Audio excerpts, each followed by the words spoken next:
The Circuit is a work of realistic fiction told from the perspective of a young boy named Panchito.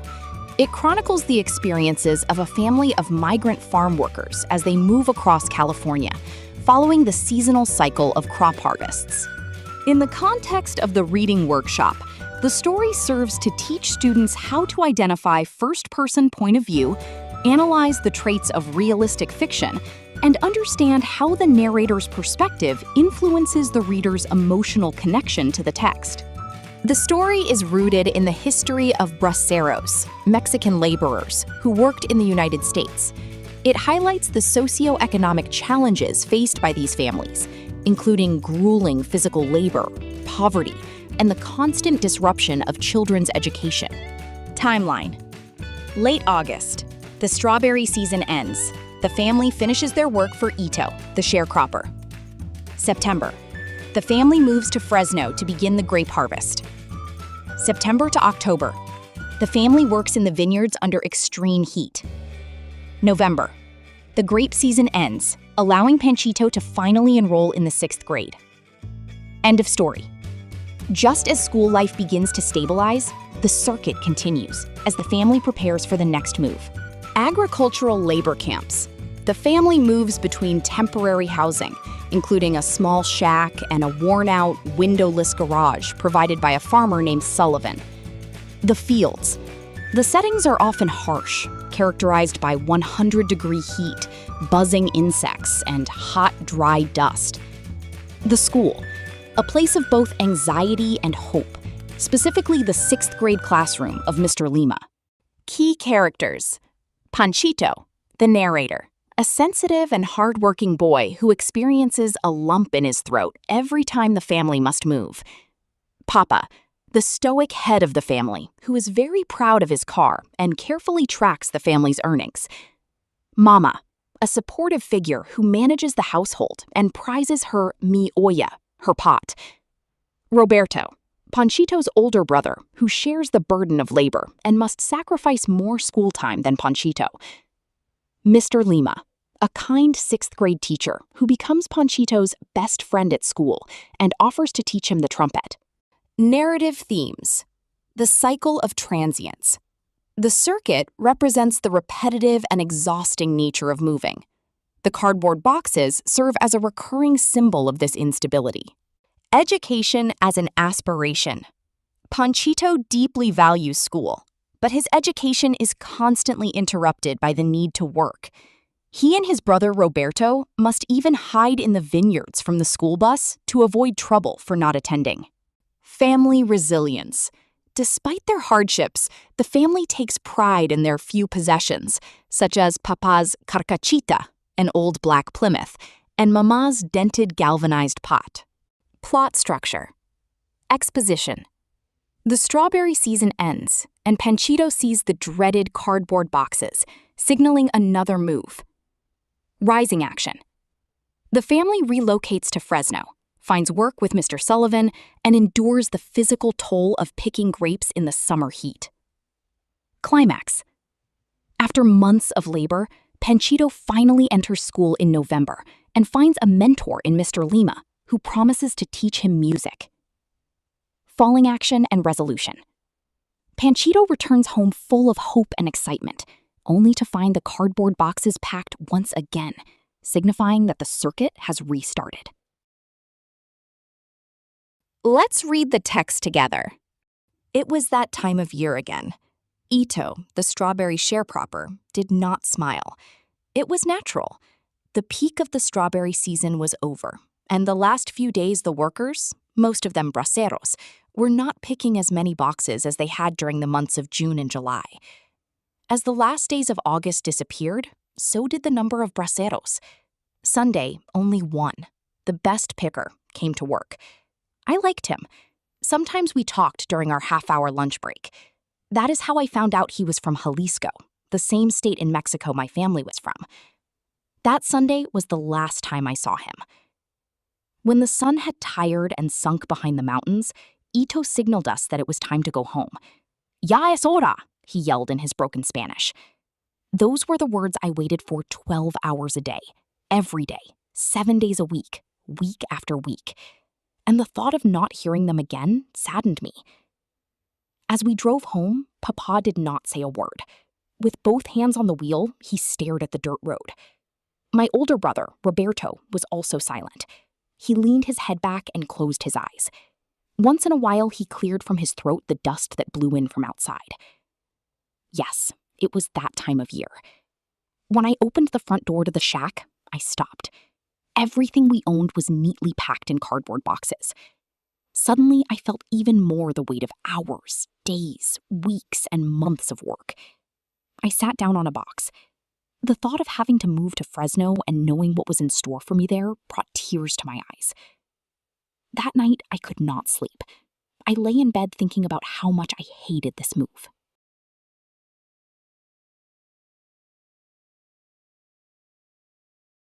A little before 5 o'clock in the morning, Papa woke everyone up. A few minutes later, the yelling and screaming of my little brothers and sister, for whom the move was a great adventure, broke the silence of dawn. Shortly, the barking of the dogs accompanied them. While we packed the breakfast dishes, Papa went outside to start the carcachita. That was the name Papa gave his old black Plymouth. He bought it in a used car lot in Santa Rosa. Papa was very proud of his little jalopy. He had a right to be proud of it. He spent a lot of time looking at other cars before buying this one. When he finally chose the carcachita, he checked it thoroughly before driving it out of the car lot. He examined every inch of the car. He listened to the motor, tilting his head from side to side like a parrot, trying to detect any noises that spelled car trouble. After being satisfied with the looks and sounds of the car, Papa then insisted on knowing who the original owner was. He never did find out from the car salesman, but he bought the car anyway. Papa figured the original owner must have been an important man, because behind the rear seat of the car, he found a blue necktie. Papa parked the car out in front and left the motor running. "Listo," he yelled. Without saying a word, Roberto and I began to carry the boxes out to the car. Roberto carried the 2 big boxes, and I carried the 2 smaller ones. Papa then threw the mattress on top of the car roof and tied it with ropes to the front and rear bumpers. Everything was packed except Mama's pot. It was an old, large, galvanized pot she had picked up at an army surplus store in Santa Maria. The pot had many dents and nicks, and the more dents and nicks it acquired, the more Mama liked it. "Mi olla," she used to say proudly. I held the front door open as Mama carefully carried out her pot by both handles, making sure not to spill the cooked beans. When she got to the car, Papa reached out to help her with it. Roberto opened the rear car door, and Papa gently placed it on the floor behind the front seat. All of us then climbed in. Papa sighed, wiped the sweat from his forehead with his sleeve, and said wearily, "It's Toto." As we drove away, I felt a lump in my throat. I turned around and looked at our little shack for the last time. At sunset, we drove into a labor camp near Fresno. Since Papa did not speak English, Mama asked the camp foreman if he needed any more workers. "We don't need no more," said the foreman, scratching his head. "Check with Sullivan down the road. Can't miss him. He lives in a big white house with a fence around it." When we got there, Mama walked up to the house. She went through a white gate, past a row of rose bushes, up the stairs to the house. She rang the doorbell. The porch light went on, and a tall, husky man came out. They exchanged a few words. After the man went in, Mama clasped her hands and hurried back to the car. "We have work. Mr. Sullivan said we can stay the whole season," she said, gasping and pointing to an old garage near the stables. The garage was worn out by the years. It had no windows. The walls, eaten by termites, strained to support the roof full of holes. The dirt floor, populated by earthworms, looked like a gray road map. That night, by the light of a kerosene lamp, we unpacked and cleaned our new home. Roberto swept away the loose dirt, leaving the hard ground. Papa plugged the holes in the walls with old newspapers and tin can tops. Mama fed my little brothers and sister. Papa and Roberto then brought in the mattress and placed it on the far corner of the garage. "Mama, you and the little ones sleep on the mattress. Roberto, Panchito, and I will sleep outside under the trees," Papa said. Early the next morning, Mr. Sullivan showed us where his crop was, and after breakfast, Papa, Roberto, and I headed for the vineyard to pick. Around 9 o'clock, the temperature had risen to almost 100 degrees. I was completely soaked in sweat, and my mouth felt as if I had been chewing on a handkerchief. I walked over to the end of the row, picked up the jug of water we had brought, and began drinking. "Don't drink too much, you'll get sick," Roberto shouted. No sooner had he said that than I felt sick to my stomach. I dropped to my knees and let the jug roll off my hands. I remained motionless, with my eyes glued on the hot, sandy ground. All I could hear was the drone of insects. Slowly, I began to recover. I poured water over my face and neck and watched the dirty water run down my arms to the ground. I still felt dizzy when we took a break to eat lunch. It was past 2 o'clock, and we sat underneath a large walnut tree that was on the side of the road. While we ate, Papa jotted down the number of boxes we had picked. Roberto drew designs on the ground with a stick. Suddenly, I noticed Papa's face turn pale as he looked down the road.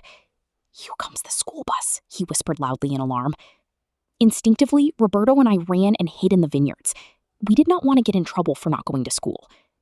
The neatly dressed boys about my age got off. They carried books under their arms. After they crossed the street, the bus drove away. Roberto and I came out from hiding and joined Papa. "Tienen que tener cuidado," he warned us. After lunch, we went back to work. The sun kept beating down.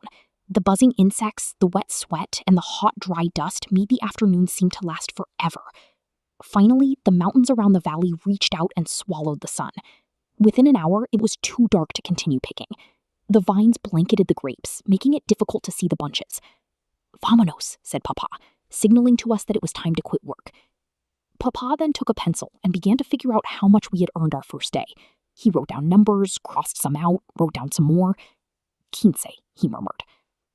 When we arrived home, we took a cold shower underneath a water hose. We then sat down to eat dinner around some wooden crates that served as a table. Mama had cooked a special meal for us. We had rice and tortillas with carne con chile, my favorite dish.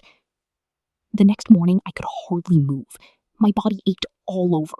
I felt little control over my arms and legs.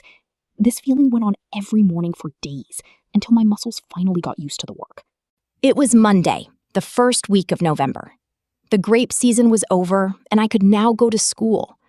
I woke up early that morning and lay in bed, looking at the stars and savoring the thought of not going to work, and of starting 6th grade for the first time that year.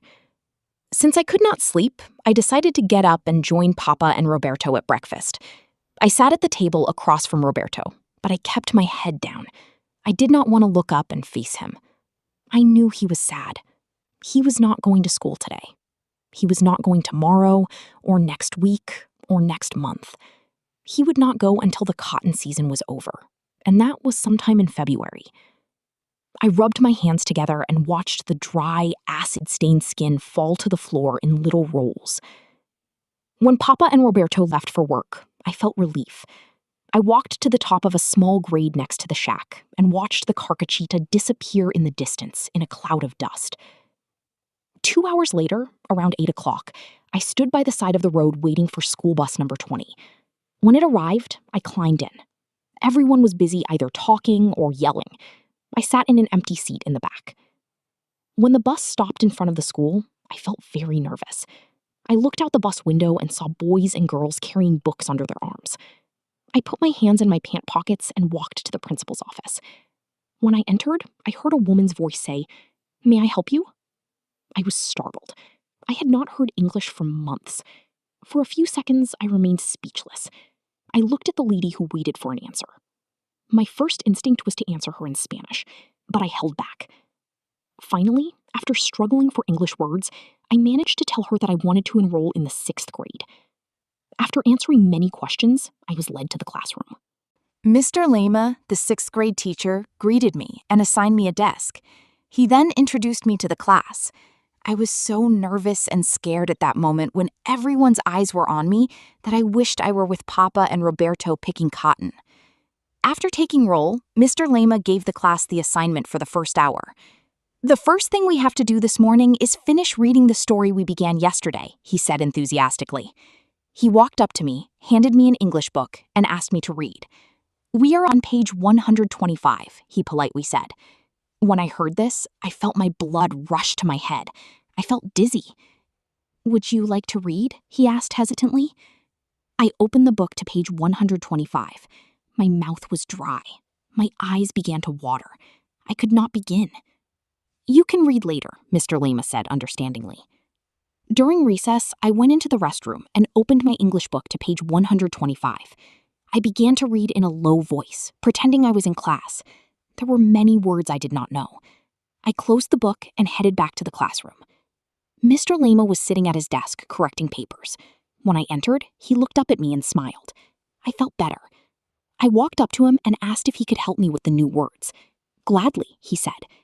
The rest of the month, I spent my lunch hours working on English with Mr. Lema, my best friend at school. One Friday during lunch hour, Mr. Lema asked me to take a walk with him to the music room. Do you like music? He asked me as we entered the building. Yes, I like corridos, I answered. He then picked up a trumpet, blew on it, and handed it to me. The sound gave me goosebumps. I knew that sound. I had heard it in many corridos. How would you like to learn how to play it? He asked. He must have read my face, because before I could answer, he added, I'll teach you how to play it during our lunch hours. That day, I could hardly wait to tell Papa and Mama the great news. As I got off the bus, my little brothers and sister ran up to meet me. They were yelling and screaming. I thought they were happy to see me, but when I opened the door to our shack, I saw that everything we owned was neatly packed in cardboard boxes.